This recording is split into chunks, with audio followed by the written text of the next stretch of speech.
नमस्कार दोस्तों, Lexus tutorials channel में आपका स्वागत है। आज की वीडियो में हम बात करने वाले हैं आईटीआर फॉर्म फिलिंग के दौरान आने वाली एक एरर के बारे में। ये एरर है, जैसे आप स्क्रीन पे देख पा रहे हैं, pan bank account IFSC linkage failed का एरर। आईटीआर फॉर्म भरने के लिए एंड रिटर्न्स पाने के लिए बैंक अकाउंट वैलिडेटेड रहना ज़रूरी है। एंड ये एरर न्यू रजिस्ट्रेशंस पे भी आ रहा है एंड उनके अकाउंट्स पे भी आ रहा है जो ऑलरेडी अपने बैंक अकाउंट्स में पिछले सालों में रिटर्न्स पाए हैं। तो आइए देखते हैं इस एरर्स को सॉल्व करने की अलग-अलग मेथड्स। सबसे पहला आईएफएससी कोड चेंज, दूसरा बैंक अकाउंट नंबर और एक्सटेंशन, तीसरा है पैन नॉट लिंक्ड और चौथा है ई फाइलिंग अपने बैंक के नेट बैंकिंग के दौरान। तो देखते हैं सबसे पहला। अब ऑब्वियस की बात यह है, जो मैं आपको नहीं बता रहा हूँ, कि आपने अपने bank account numbers, IFSC codes और फ़ोन नंबर सही से एंटर किया या नहीं, ये तो रीचेक किए ही होंगे। तो देखते हैं सबसे पहला सॉल्यूशन, आईएफएससी कोड।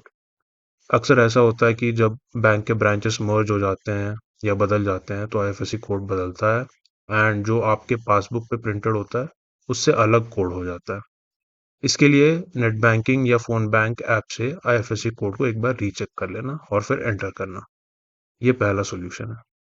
अगर इससे आपका एरर सॉल्व नहीं हुआ तो दूसरा है बैंक अकाउंट नंबर का एक्सटेंशन। कुछ लोगों के बैंक अकाउंट्स में, खासतौर के जैसे एसबीआई के बैंक अकाउंट में, अकाउंट नंबर के आगे 6 ज़ीरो होते हैं। तो ये ऐड ना करने से भी कभी-कभी ये एरर देखने को मिल रहा है। तो एक बार 6 ज़ीरोस जो है वो ऐड करके चेक कर लें कि एरर रिज़ॉल्व हो रहा है या नहीं। अगर इससे भी आपका एरर रिज़ॉल्व नहीं हुआ, तीसरा है आपका पैन कार्ड और बैंक अकाउंट लिंक ना होना। अगर अपना बैंक अकाउंट पैन कार्ड से लिंक नहीं होता है, तो भी ये एरर देखने को मिलता है। जैसे आपका कोई पुराना बैंक अकाउंट होगा और उसके बाद आपने पैन कार्ड अप्लाई किया होगा, तो ये एरर आ सकता है। इसको चेक करने के लिए अपने बैंक की नेट बैंकिंग या फ़ोन ऐप में जाकर पैन कार्ड सेक्शन में चेक कीजिए। अगर आपको ऐसा मैसेज दिख रहा है वहाँ पे, जैसे यहाँ पे स्क्रीन पे दिख रहा है, इसका मतलब ये है कि आपको अपना पैन दोबारा से लिंक करना पड़ेगा। इसके लिए या तो नेट बैंकिंग से रिक्वेस्ट डाल सकते हैं या फिर अपने बैंक ब्रांच को विज़िट करके अपडेट करवा सकते हैं। इस प्रोसेस के लिए 1 हफ्ता लगेगा। नेट बैंकिंग से अगर आप कर रहे हैं, तो आपको वहाँ पे ऐसे मैसेज देखने को मिलेगा, अगर आपने रिक्वेस्ट डाला हो। अगर इन 3 सॉल्यूशन से आपका एरर रिज़ॉल्व नहीं हो रहा है, तो चौथा सॉल्यूशन है, जिससे ऑलमोस्ट सबका एरर रिज़ॉल्व होता है, वो ये है कि ई-फाइलिंग अपने आईटीआर वेबसाइट से करने की जगह बैंक के नेट बैंकिंग पेज से करना। इसका मतलब ये है कि जैसे मैंने कहा, आईटीआर वेबसाइट से आप फॉर्म भरते हैं जनरली, तो उसके जगह अपने बैंक के नेट बैंकिंग के द्वारा या ऐप के द्वारा इनकम टैक्स वेबसाइट पे जाएंगे, तो आपका इश्यू सॉल्व हो जाएगा।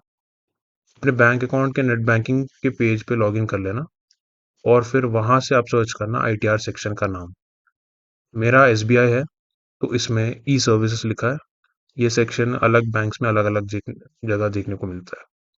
उसके बाद ई सर्विसेज पे क्लिक करने के बाद लॉगिन वाले सेक्शन पे क्लिक करना है एंड ये आपको इनकम टैक्स की वेबसाइट पे पहुंचाएगा, जहां से आप अपने डिटेल्स एंटर करके लॉगिन कर लेना। ये करने पर आपको ड्यूअल लॉगिन का अगर एरर मिलता है, जैसे कभी-कभी मिलता है कि आप ऑलरेडी लॉग्ड इन हैं या फिर ये ड्यूअल लॉगिन हो रहा है, तो जब ये एरर देखने को मिलता है, या तो आप थोड़ी देर बाद क्रोम के इनकॉग्निटो मोड से लॉगिन करने की कोशिश कीजिए या फिर दूसरे कोई ब्राउज़र जैसे माइक्रोसॉफ्ट एड्ज हो या फिर फायरफॉक्स हो, उस पे अपना नेट बैंकिंग लॉगिन कर लेना। इन 4 मेथड से आपका एरर मोस्टली रिज़ॉल्व हो जाएगा एंड आईटीआर रिफंड अपने बैंक अकाउंट में प्राप्त कर सकते हैं। जैसे मैंने कहा, लॉगिन टू ई फाइलिंग वाली ये जो बटन दिख रहा है, इस पे क्लिक करना है। तो मोस्टली इससे सबका प्रॉब्लम आशा करता हूँ कि सॉल्व हो जाएगा। Thank you for watching.